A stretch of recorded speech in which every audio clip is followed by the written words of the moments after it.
চলে এসেছি আরো একটা গুরুত্বপূর্ণ আপডেট নিয়ে। 2011 সালের পর থেকে যেসব এসটি এসসি ওবিসি সার্টিফিকেট গুলো বানানো হয়েছিল সেগুলোর পুনর্যাচাই অর্থাৎ রিভেরিফিকেশন করা নোটিশ আমরা অনেক আগেই পেয়েছিলাম। সেগুলো শুধুমাত্র ছিল অফিসিয়ালদের জন্য, কিন্তু সাধারণ নাগরিকদের জন্য যাদের কাছে এসটি এসটি ওবিসি সার্টিফিকেট গুলো আছে তাদেরকে কিভাবে রিভেরিফিকেশন করতে হবে এগুলোর নোটিশ কিন্তু আমরা পাইনি। কিন্তু ইতিমধ্যে প্রত্যেকটা ব্লকে ব্লকে কিন্তু এবার নোটিশ দেওয়া হচ্ছে। প্রত্যেকটা গ্রামে গ্রামে একটা করে হয়তো পঞ্চায়েতেও নোটিশ চেটানো হচ্ছে বিভিন্ন দেওয়ালে। সেখানে লেখা রয়েছে যে তোমাদের রিভেরিফিকেশন করতে হবে এবং কি কি ডকুমেন্টস লাগবে সেগুলোও কিন্তু সেখানে মেনশন করা আছে। তখন আমাদের কাছে এসে পৌঁছেছে দুটি ব্লকের নোটিশ, বলবো সমস্ত কিছু, এবং তোমাদের ব্লকগুলোতে গিয়েও কিন্তু তোমাদেরকে খবর নিতে হবে যে সেখান থেকেও কোনো নোটিশ এসেছে কিনা। দেখিয়ে দিচ্ছি তোমাদেরকে সবাইকে। দেখো, এই একটা নোটিশ আমরা পেয়েছি। এই নোটিশটা আমরা পেয়েছি সোনামুখী থেকে। এই যে সোনামুখী ব্লক থেকে পেয়েছি, সমস্ত কিছু আমি বড়ও করে দিচ্ছি। এই যে সোনামুখী ব্লক থেকে আমরা এটা পেয়েছি। দেখো এখানে সোনামুখী ব্লক লেখা আছে। এইবার তোমাদের ব্লকেও কিন্তু এরকম নোটিশ আসতে পারে, সেটা কিন্তু তোমাদেরকে খবর রাখতে হবে। এবং এটাও একটা পেয়েছি আমাদের কোথা থেকে, বারুইপুর থেকে পেয়েছি, তাই না? এই যে কোথায় লেখা আছে বারুইপুর, এই যে এসডিও বারুইপুর, এখান থেকেও কিন্তু আমরা একই জিনিস পেয়েছি। ঠিক আছে, মোটামুটি দুটো নোটিশে আমরা একই জিনিস কিন্তু দেখতে পাচ্ছি। কি কি ডকুমেন্টস লাগবে সেগুলো আমরা কিন্তু একবার এখানে ডিসকাশন করে নেবো যে কি কি ডকুমেন্টস লাগবে।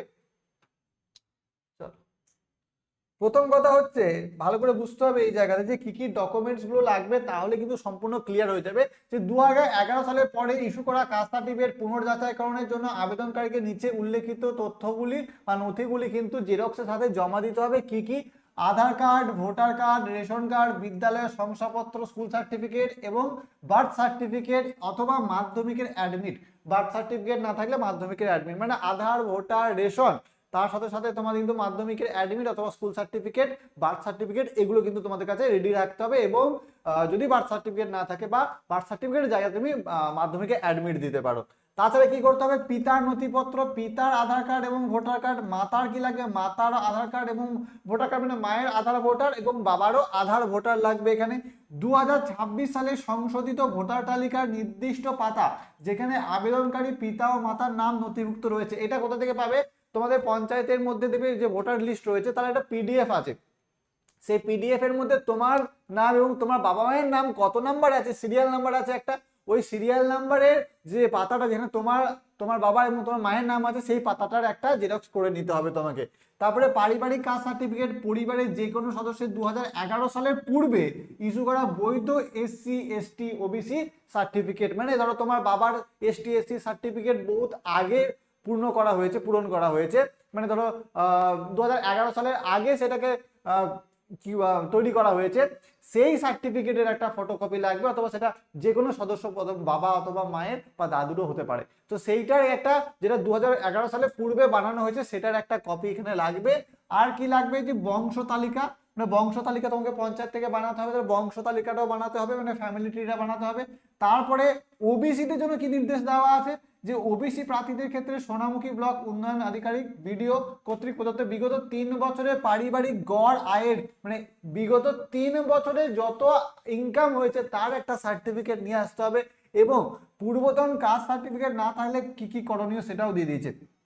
যাদের পরিবারে 2011 সালের আগে কোনো কাস্ট সার্টিফিকেট নেই তাদের ক্ষেত্রে সংশ্লিষ্ট গ্রাম পঞ্চায়েত প্রধান সেক্রেটারিদের দেওয়া ST SC OBC certificate, SC ST ক্ষেত্রে 1950 সালের পূর্ববর্তী সময়ে, ওবিসিদের ক্ষেত্রে 1993 সালের পূর্ববর্তী সময়ে জাতি উল্লেখিত জমির দলিল, সরকারি নথি এবং প্রতিবেশী 10 জনের স্বাক্ষর সম্মিলিত ঘোষণাপত্র সহ ভোটার কার্ড, আধার কার্ডের প্রতিলিপি, first class executive judicial magistrate দ্বারা সংরক্ষিত স্বাক্ষরিত অ্যাফিডেভিট জমা দিতে হবে। মানে ভালো করে বুঝতে হবে যে যদি 2011 সালের আগে কোনো পরিবারের সদস্যের কাস্ট সার্টিফিকেট না জমা দিতে পারো, তাহলে জমির দলিলগুলোকে দিতে হবে। কত সালে সমস্ত কিছু লেখা রয়েছে, জমির দলিলটাকে নিয়ে অ্যাফিডেভিট করাতে হবে এবং তার সাথে সাথে আশেপাশে গ্রামের সদস্যের 10টা স্বাক্ষর নিতে হবে।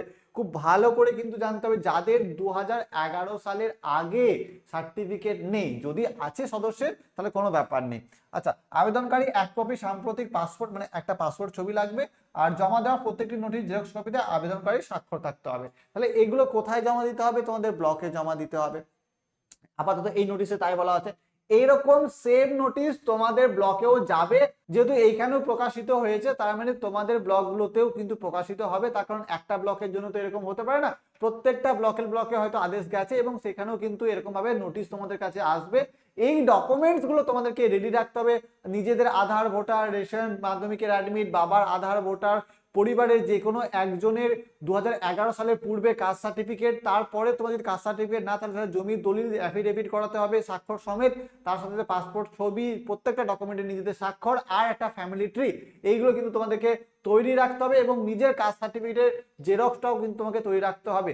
তো এইগুলো মোটামুটি ডকুমেন্টসগুলো রেডি রাখো, যখন তখন তোমাদের ব্লক থেকেও কিন্তু এরকম নোটিফিকেশন চলে আসতে পারে, তখন কিন্তু তোমাদের রিভ্যালিডেশনের জন্য যা তোমাদেরকে ডাকা হতে পারে, সেখানে তোমাদের ডকুমেন্ট ভেরিফিকেশন হয়ে যাবে।